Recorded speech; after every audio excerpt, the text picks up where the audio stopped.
एक कपकपाती दिसंबर की ठंडी रात में एक लड़की पार्टी से अपने घर की तरफ जा रही थी।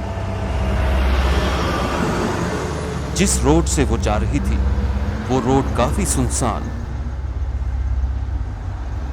और जंगलों से घिरा हुआ था। उसने देखा उसकी गाड़ी का पेट्रोल भी ऑलमोस्ट खत्म होने वाला है, तो वो और घबरा गई। कुछ देर चलते ही उसने एक पेट्रोल पंप देखा, लेकिन वहां उसने एक नोट देखा जिस पर लिखा हुआ था नो सेल्फ सर्विस हियर। ये पढ़कर वो पेट्रोल पंप के अंदर गई और वहां पेमेंट करके क्लर्क के साथ बाहर आई। वो क्लर्क उसे काफी अजीब नजरों से देख रहा था। उसने उस लड़की की गाड़ी में पेट्रोल भरा और उसके बहुत करीब आकर बोला, आपके कार्ड में कुछ प्रॉब्लम है मोहतरमा, आपको मेरे साथ अंदर चलना होगा, वहां जाकर हम इस कार्ड को चेक करते हैं। और इतना कहकर वो उस लड़की को अपने साथ अंदर ले गया।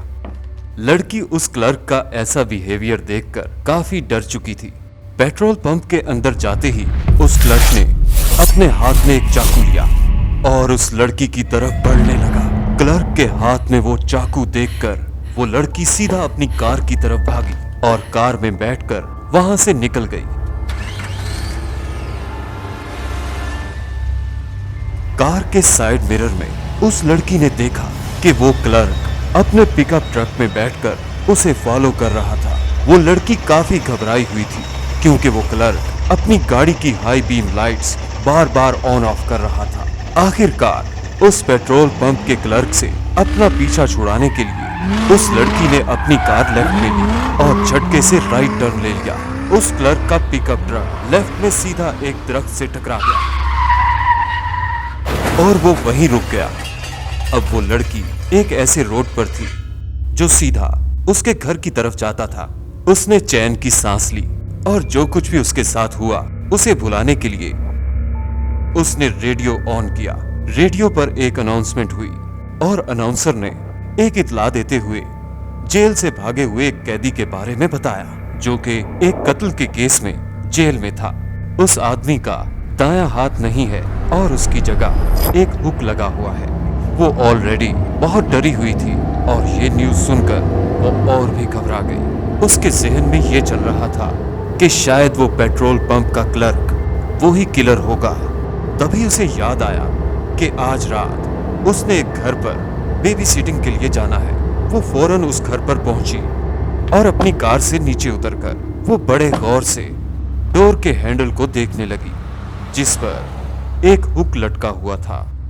अब उसे पक्का यकीन हो गया था कि वो पेट्रोल पंप वाला क्लर्क कोई और नहीं बल्कि जेल से भागा हुआ वही कातिल था। वो खुश थी कि वो उस आदमी से बच गई। वो घर जाते हुए ये सोच रही थी कि अच्छा हुआ कि उस आदमी ने उसका पीछा नहीं किया। अब वो दिमागी तौर पर रिलैक्स हो गई। उसने सोचा कि वो बच्चों को सुलाकर पुलिस को कॉल करेगी और पुलिस को सब कुछ बता देगी। बच्चों को बेडरूम में भेजने के बाद वो उन्हें देखने बेडरूम में गई। उसने लाइट्स ऑन नहीं की और अंधेरे में ही देखा कि बच्चे सो रहे हैं या नहीं। और बच्चों के पास ही एक क्रीपी सा दिखने वाला क्लॉन, एक स्टैचू है। ओह, किसी को ऐसे स्टैचू कैसे पसंद आ सकते हैं? उसने दिल में सोचा। खैर, मुझे क्या, आजकल के बच्चों को समझना मेरे बस की बात नहीं। वो नीचे लिविंग रूम में आकर टीवी देखने लगी। ओह, शायद बच्चों के पेरेंट्स का फोन होगा। वो लोग घर आने ही वाले होंगे और मैं अपने घर जल्दी जा सकूंगी। वैसे भी मैं थोड़ी ही दूर तो रहती हूँ। और फोन रिसीव किया। हेलो जी, कौन? फोन की दूसरी तरफ बच्चों के वालिदैन नहीं थे बल्कि एक अनजानी आवाज ने उसे हंसते हुए कहा, I am coming to kill you soon।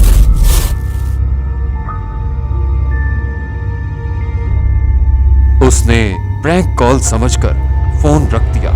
कुछ देर बाद फिर से फोन बजा। अब जब उसने कॉल रिसीव की तो उसी आवाज ने उसे कहा, I am coming to kill you in a few minutes। और फिर से दोबारा वो फोन कट हो गया। इस बार वो थोड़ा डर चुकी थी। अगर ये मेरे फ्रेंड्स होंगे ना तो मैं इन्हें नहीं छोड़ूंगी। उसने गुस्से से ये कहा। थोड़ा वक्त बीत गया। वो दिमाग से सारे ख्याल निकालकर टीवी देख रही थी कि अचानक उसे ऐसा लगा कि उसने खिड़की के बाहर एक क्लाउन को देखा है। उसने फौरन अपने हमसायों को कॉल की, लेकिन उन्होंने किसी को बाहर नहीं देखा था। मैं काफी थक चुकी हूँ, अब तो मुझे बुरे ख्यालात भी आने लगे हैं।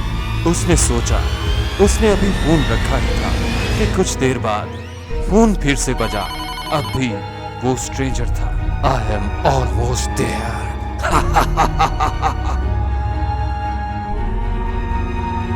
उसने अपनी डरावनी आवाज में कहा।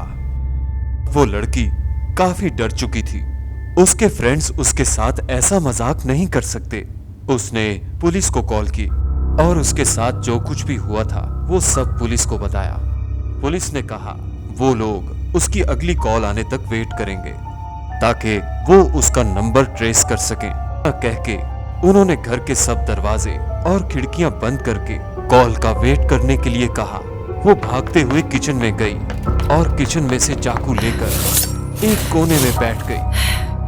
वो इतना डर चुकी थी कि वो बच्चों के बारे में भूल गई।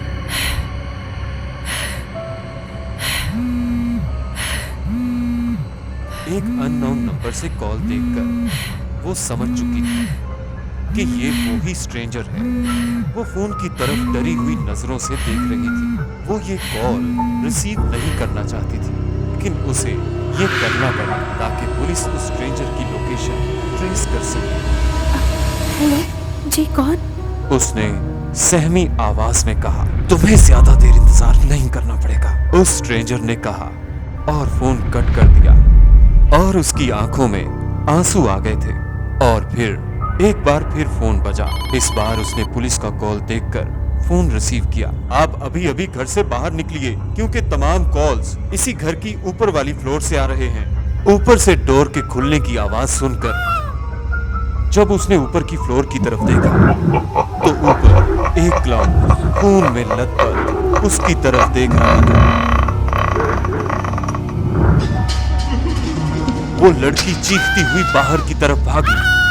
फ्रंट डोर से वो घर से बाहर आई।